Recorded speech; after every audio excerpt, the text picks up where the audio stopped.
Waalaikumsalam warahmatullahi wabarakatuh. Selamat pagi teman-teman semua.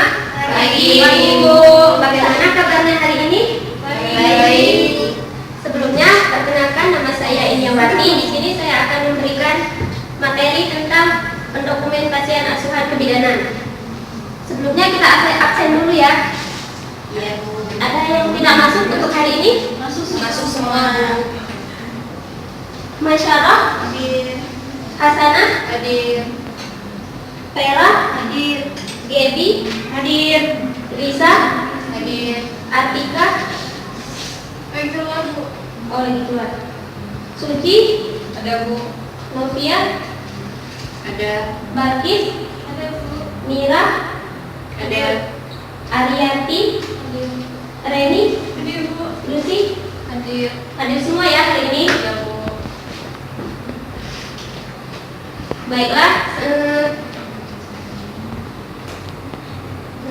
di sini kita akan memulai materinya, yaitu pendokumentasian asuhan kebidanan. Di sini ada yang tahu apa itu pengertian dokumentasi? Coba Reni. Dokumentasi itu sama dengan ini ya, Bu ya, kayak mungkin pencatatan atau merupakan bukti foto atau Iya, benar sekali. Baiklah, kita bahas di sini pengertian dokumentasi. Pengertian dokumentasi adalah suatu proses pencatatan, penyimpanan informasi data, fakta yang bermakna dalam pelaksanaan kegiatan. Sedangkan dokumentasi kebidanan itu sendiri suatu sistem pencatatan dan pelaporan informasi tentang kondisi, perkembangan kesehatan dan semua kegiatan yang dilakukan oleh petugas kesehatan. Jadi kita sebagai bidan harus melakukan pencatatan atau dokumentasi ya. ya, Bu. Di sini tujuan dokumentasi. Tujuan dokumentasi ini sebagai sarana komunikasi. Contohnya di sini biasanya operan shift pada saat shift sore ke shift pagi seperti itu ya. Selanjutnya yang kedua sebagai sarana tanggung jawab dan tanggung gugat. Yang ketiga sebagai sarana informasi. Sarana informasi ini biasanya digunakan untuk sebagai pegangan di rumah sakit. Yang keempat sebagai sarana pendidikan, yaitu pemberian pengetahuan terhadap proses belajar mengajar.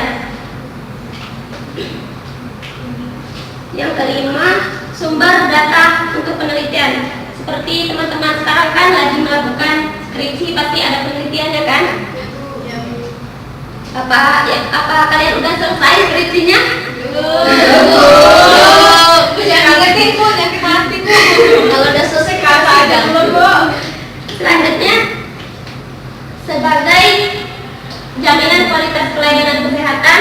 Yang ketujuh sebagai sumber data perencanaan asuhan kebidanan berkelanjutan. Dan yang kedelapan itu memberikan instruksi. Di sini fungsi dokumentasi. Pertama itu bentuk tanggung jawab profesi bidan, perlindungan hukum, yaitu pembelaan saat ada masalah. Misalnya ada gugatan dari klien atau pasien ya. Terus yang ketiga itu mematuhi standar pelayanan. Yang keempat efisiensi kegiatan dan pembiayaan asuhan. Sudah mengerti? Udah. Ada yang ingin ditanyakan? Baiklah, kita lanjut ya. Aspek legal dalam dokumentasi. Pertama, jangan menghapus menggunakan intek atau mencoret tulisan yang salah.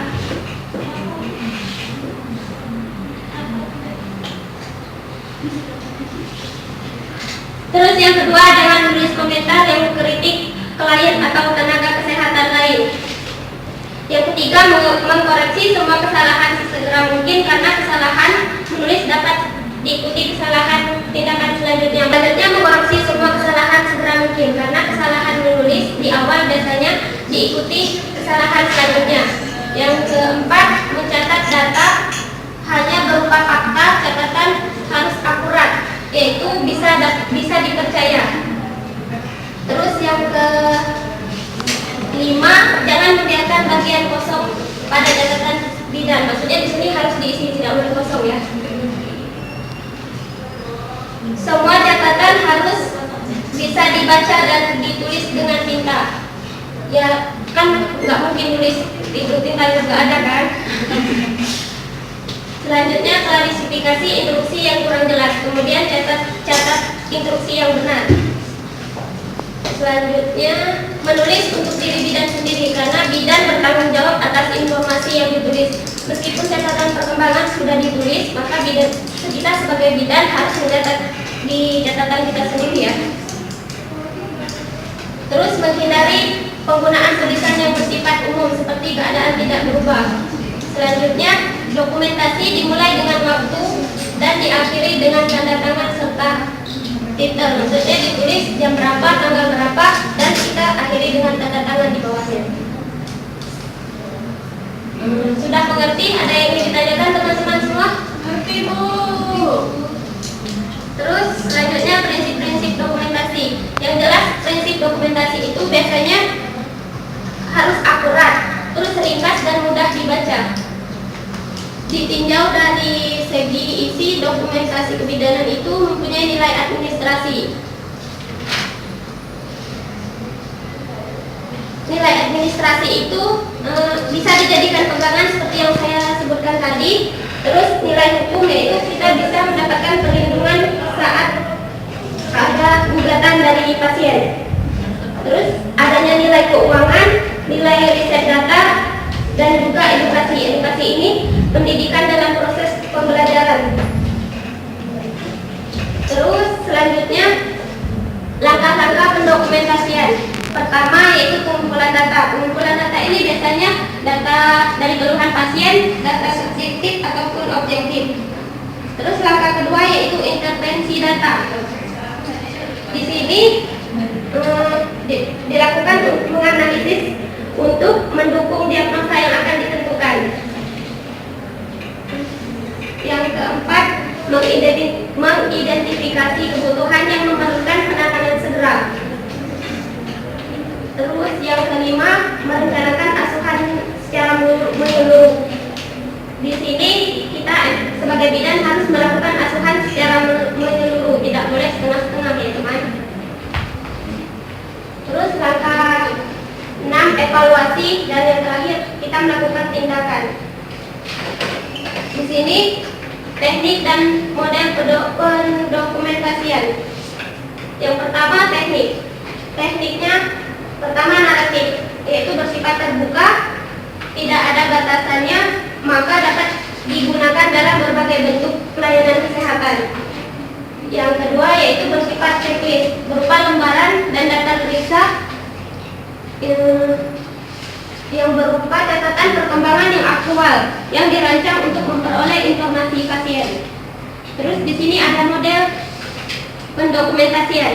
Modelnya ini terdiri dari SOR, CBI, Cardex, dan komputer.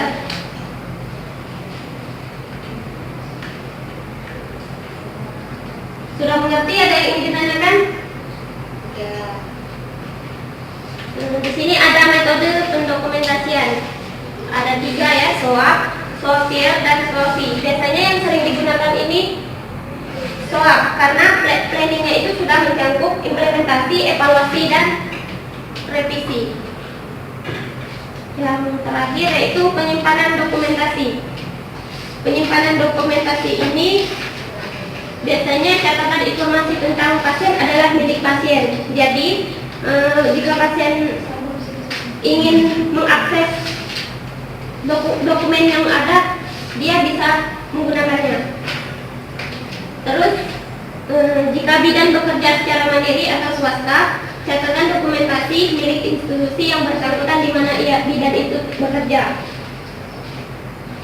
Terus bidan juga boleh membuat kopian atau menyimpan dokumentasi tersebut. Penyimpanan harus menurut sistem tertentu, coding, filling, agar dapat dengan mudah dicari bila kita membutuhkan kembali. Maksudnya ini harus disusun atau menggunakan pengkodan. Ada yang ingin ditanyakan? Kok pada diam semua? Lapar kah? Udah makan, Bu. Oh. Selanjutnya, lama penyimpanan. Tiap dokumen catatan pasien sedikitnya kurang lebih dari 3 tahun atau open filing, dan sesudah itu penyimpanan menjadi close atau arsip. Jika catatan atau dokumentasi diperlukan untuk persidangan tertentu atau audit, peradilan harus selalu dicek, takutnya bergeser atau hilang. Terus setiap kali melakukan pengambilan dokumen harus ada yang harus ditandatangani. Baik pun begitu juga dengan yang menerimanya. Terima kasih. Baiklah, ada yang ingin ditanyakan teman-teman semua? Tidak. Untuk mereview, saya akan menanyakan pada Suci. Coba sebutkan langkah-langkah pendokumentasian kebidanan. Ya, langkah-langkahnya itu ada 7. Yang pertama pengumpulan data, kemudian interpretasi data, mengidentifikasi diagnosa atau masalah potensial, mengidentifikasi kebutuhan yang memerlukan penanganan segera, merencanakan asuhan yang menyeluruh, evaluasi. Ya, bagus sekali Suci.